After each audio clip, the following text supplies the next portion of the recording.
आज मैं attack on Titan की पूरी कहानी को 15 मिनट के अंदर अंदर समझाऊंगा, तो देर किस बात की, आइए शुरू करते हैं। ymir एल्डियन जनजाति की एक गुलाम है जो एक अज्ञात एनोमली से टाइटन्स की शक्ति हासिल करती है और पहली फाउंडिंग टाइटन बन जाती है। एल्डियन जनजाति का राजा फ्रिट्ज ymir की शक्ति उपलब्धियों को देखकर उसे अपनी उत्पत्ति बनाता है ताकि वो उसके बच्चों को जन्म दे सके। ymir एक मार्लियन सैनिक के हमले से अपने राजा की रक्षा करती है। राजा उसे बचाने की कोशिश नहीं करता, बल्कि घावों से मरने के बाद ymir की लाश को अपनी तीनों बेटी मारिया, रोज और शीना को खिला देता है, जिसकी वजह से टाइटन की शक्तियां 3 भागों में बंट जाती है। ymir की मृत्यु के बाद उसकी आत्मा उस दुनिया में रही जहां कोऑर्डिनेट रहता था। वो आगे आने वाले टाइटन के सभी परिवर्तनों के लिए जिम्मेदार होगी। जब भी जीवित शाही परिवार टाइटन्स की शक्ति का आवाहन करता है तो वो दूसरी दुनिया की रेत से टाइटन बॉडीज का निर्माण करती है, आज्ञाओं को पूरा करती है। ymir की हर बेटी को 3-3 बच्चे हुए, जिसे अंततः 9 टाइटन शक्तियों का निर्माण हुआ।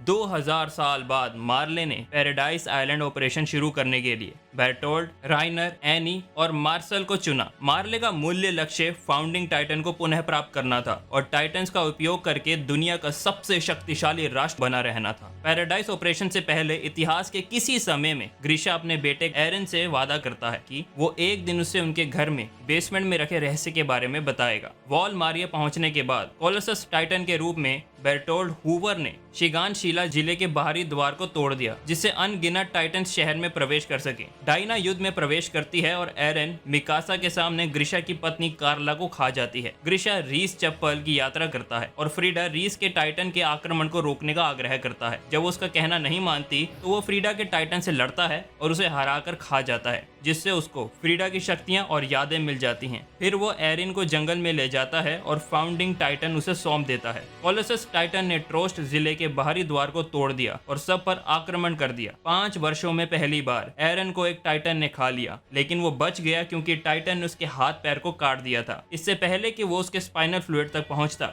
एरन अपने टाइटन रूप में उभरता है और शहर में टाइटन्स का वध करना शुरू कर देता है। एरन पहली बार सचेत रूप से अपनी टाइटन शक्तियों का उपयोग करता है। मिकासा, एरमिन और खुद को तोप के गोले से बचाने के लिए वो अपना हाथ काटता है और एक विशाल टाइटन कंकाल बना देता है। एरन पर एक सैन्य न्यायाधिकरण के समक्ष मुकदमा चलाया जाता है, जिसका निर्णय कमांडर इन चीफ डेरियस जैकली द्वारा लिया जाता है। अंततः उसे सर्वे कॉर्प्स की हिरासत में दे दिया गया। सर्वे कॉर्प्स दीवारों के बाहर 97वें अभियान पर निकल पड़ा। एनी फीमेल टाइटन कमांडर के रूप में अभियान को बाधित करती है। एरविन उसे टाइटन फॉरेस्ट में ले जाता है और उसे पकड़ने के लिए विशेष लक्ष्य निरोधक हथियारों का सफलतापूर्वक उपयोग करता है, लेकिन वो भागने में सफल हो जाती है। एरन टाइटन फॉरेस्ट में एनी से लड़ते हैं, जिसमें वो उसे हरा देती है। उसका अपहरण करके वहां से भाग जाती है। मिकासा और लेविस्टो हाउस जिले में एरन को बचाने के लिए पहुंचते हैं। सर्वे कॉर्प्स चुपचाप एनी को पकड़ने का प्रयास करते हैं, लेकिन वो एक टाइटन में बदल जाती है। जिले से भागने में असफल होने के बाद एनी ने पकड़े जाने से बचने के लिए खुद को एक क्रिस्टनाइल सब्सटेंस में लिपेट लिया। जीक एक बहुत शक्तिशाली टाइटन के रूप में उभरा और लेवी से बचने के लिए अपनी क्षमताओं में रगाको के लोगों को टाइटन्स में बदलने लगा। अटगार्ड महल में बचे हुए लोगों की सुरक्षा के लिए ymir एक टाइटन में बदल जाती है।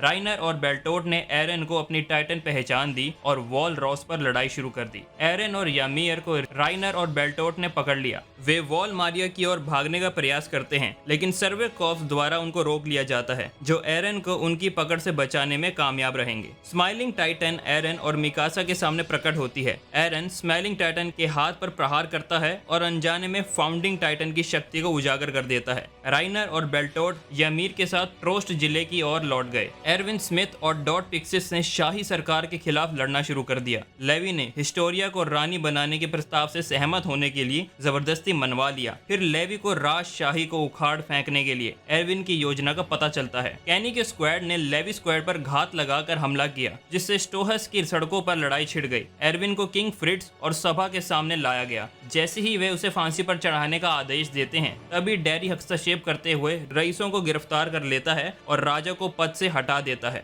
एरन रीस चैपल के नीचे गुफा में होता है जब उसकी पीठ पर हाथ रखकर हिस्टोरिया ग्रीशा के अंतिम घंटों की यादें एरन के दिमाग में डालते हैं। लेवी स्क्वाड रीस चैपल पहुंचता है, जहां उसकी लड़ाई कैनी के स्क्वाड से होती है। रोड रीस हिस्टोरिया द्वारा टूटे हुए टाइटन सीरम को पीता है और एक विशाल प्योर टाइटन में बन जाता है। गैरिसन, एरन और स्क्वाड लेवी के संयुक्त प्रयासों से रोड टाइटन को ऑरवुड्स डिस्ट्रिक्ट में हरा दिया गया, जिसमें हिस्टोरिया के आखिरी घातक झटके से रोड मारा गया। कैनी को लेवी ने दही हुई गुफा के बाहर पाया। वो बताता है कि वो लेवी का अंकल है और मरने से पहले लेवी को एक टाइटन सीरम देता है जिसे उसने रोड से चुराया था। हिस्टोरिया को औपचारिक रूप से क्वीन ऑफ वॉल्स का ताज पहनाया गया। जीक, राइनर और बेल्टोट से मिलने शिंगान शीना डिस्ट्रिक्ट में आता है। स्क्वाड लेवी कैथ से मिलता है ये जानने के लिए कि उसका ग्रिशा से क्या लेना देना है। उन्होंने ग्रिशा के साथ अपने अतीत के बारे में हजारों बातें लेवी को बताई। एरविन सर्वे कॉर्प्स के 100 से अधिक सैनिकों का नेतृत्व शिंगान शीना के अभियान पर कर रहे हैं। एरन अभी सभी क्षमताओं का उपयोग करके बाहरी गेट में दरार को सील करता है। जीक बीस्ट टाइटन के रूप में अपनी टाइटन सेना के साथ सर्वे कॉर्प्स को शिंगान शीना में फंसा देता है। एरविन और राइनर अपने टाइटन रूपों में युद्ध करते हैं। बेटोल्ड शिंगान शीना में कोलोसल टाइटन में बदल जाता है। बीस्ट टाइटन ने सर्वे कॉर्प्स पर पत्थरों की बारिश शुरू कर दी, जिसकी वजह से एरविन उसका ध्यान भटकाने के लिए उसके सामने चला गया। लेवी के बीस्ट टाइटन के सिर पर मार के जीक के टाइटन को सफलतापूर्वक हरा दिया, लेकिन जीक को पीक बचा लेता है और दोनों शिगान शीना की ओर भाग जाते हैं। एरमी ने कोलोसल टाइटन के खिलाफ एक हमले में खुद को बलिदान कर दिया,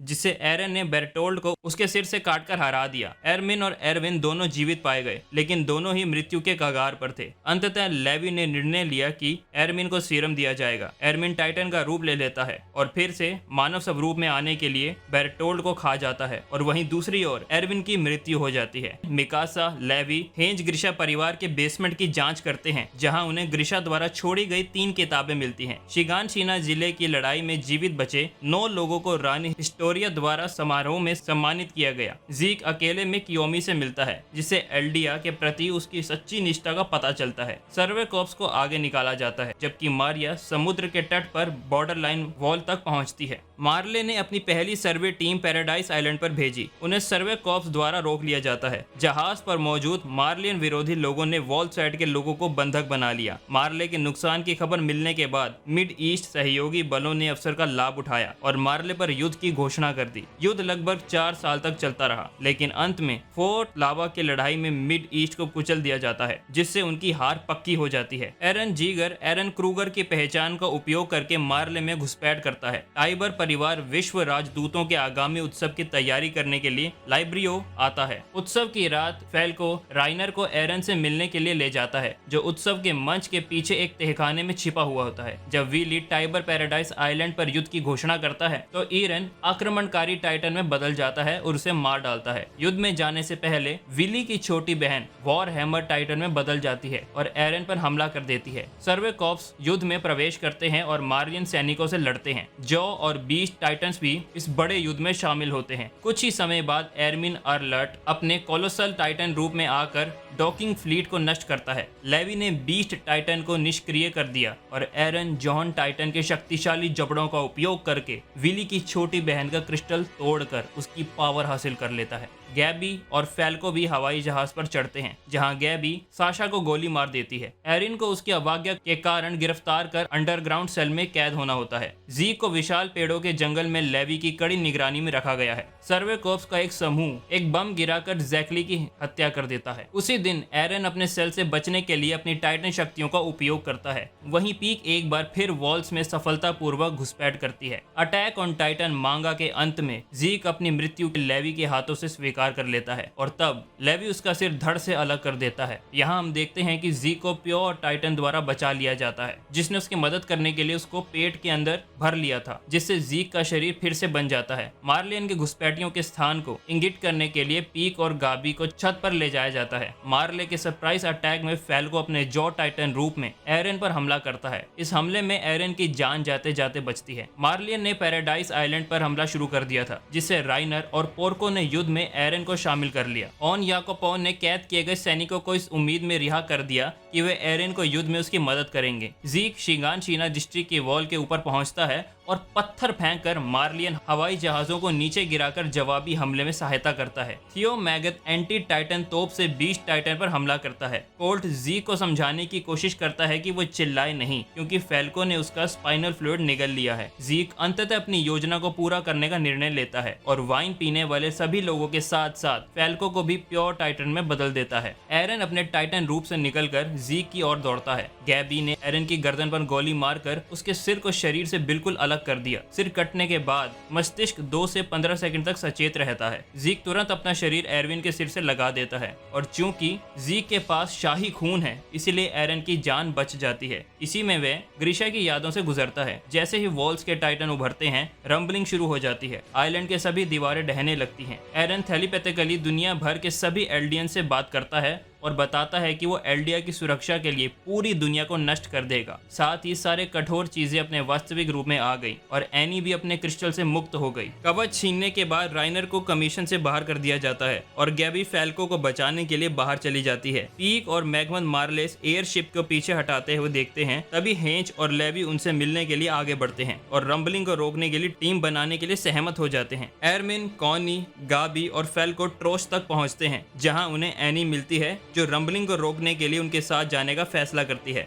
शिगान शीना में पीक ओनियागो पॉन, एलिना और जीन को बचाती है। अन्य लोग राइनर को ढूंढते हैं और उसे नए गठबंधन में शामिल होने और एरन को रोकने के लिए मनाते हैं। समूह फोर्ट की ओर निकलता है। पीक स्काउटिंग से वापस आती है और बताती है कि येगर्स ने कियोमी और उसके इंजीनियर के साथ फोर्ट पर कब्जा कर लिया है। अंततः टाइटन्स मार्ले तक पहुंचते हैं और सब कुछ रौंदना शुरू कर देते हैं, जिसकी चपेट में वैश्विक गठबंधन का बेड़ा भी आ जाता है। ग्रुप अजुमा बेटॉस को बचाने और उड़ने वाले नाव को चुराने के अपने हमले की योजना बनाना शुरू करते हैं। अजुमा बेटो को बचाने के बाद वे ओधिया पहुंचे। ग्रुप ने एनी को विदाई दी, जिसने पीछे रहने का फैसला किया। इससे पहले कि ग्रुप रवाना हो सके, फ्लोच नाव की ईर्दन टैंक में गोलियां मार के छेद कर देता है। मिकासा ने अपने एक एंकर को फ्लोच के गले में दाग दिया, जिससे उसकी मौत हो गई। वे एरन के टाइटन से बचने के लिए ठीक समय पर चले जाते हैं, लेकिन हेंज उन्हें कुछ देर रोकने के लिए पीछे रहता है, लेकिन मारा जाता है। जैसे ही एरन फोर्ट साल्टा के पास पहुंचता है, वो मिकासा, एरमिन, जीन, कोनी, लेवी, राइनर और पीक को सभी से बात करने के लिए बुलाता है। एरिन के पूर्व साथियों ने उसे रंबलिंग बंद करने की विनती की। जैसे ही उड़ने वाले नाव एरिन तक पहुंचती है, तभी 20 टाइटन्स को खत्म कर देता है। जब पूरा ग्रुप एरिन की गर्दन तक पहुंचने का प्रयास करता है, वो अपनी रक्षा के लिए सभी पुराने टाइटन शिफ्टर्स को बुलाता है। इसके बावजूद भी सोल्जर्स अंततः एरिन की गर्दन तक पहुंचते हैं और उसे उड़ाने में सफल रहे।